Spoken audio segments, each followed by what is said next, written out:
This is a segment where we take a look at a board game based on a popular IP, and I tell you the IP and the mechanisms attached. Today we're looking at Zombie Crisis.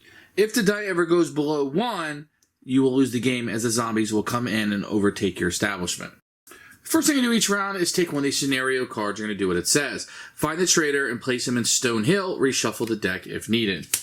So then the scout player will draw 3 cards from the deck, and he will place them face down wherever he sees fit. Now the scout player can look at 1 to 3 of these cards. If he had to place additional cards down, he could. They would just go behind the other ones.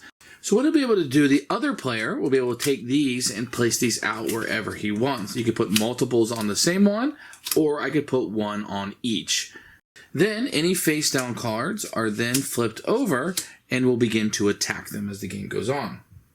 Now any colors that match will automatically kill. So let's say I had an example where the red was there, I put a red weapon down, doesn't matter the numbers aren't there, he would immediately kill that zombie. But that wasn't the case here. Now was it? So let me pretend like this card had been played here. So it is 4, the zombie here is 4, and that would be enough to kill it. Now there is a Zombie Crisis app game about shooting zombies and going through mazes and stuff. This takes that, makes it into a tower defense game, so in that regard, it doesn't really match up. In that game, you're kind of going around and you're popping your screen to kill the zombies. In this one, they're coming at you more like Plants vs. Zombies. So that is a little bit of a disconnect right there. But other than that, the idea of the zombies and shooting them and using the weapons and trying to survive, all of that plays into it.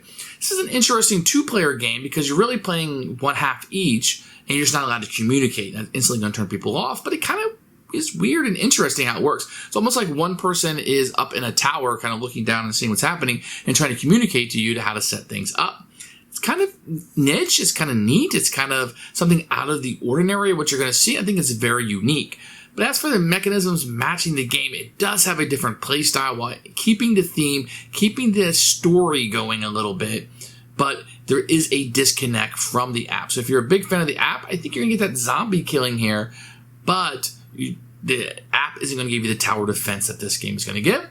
So for us, it was too unique, didn't fit what we wanted, so we got rid of this one. But it might be something you want to track down, as it is very different than some of the other games out on the market.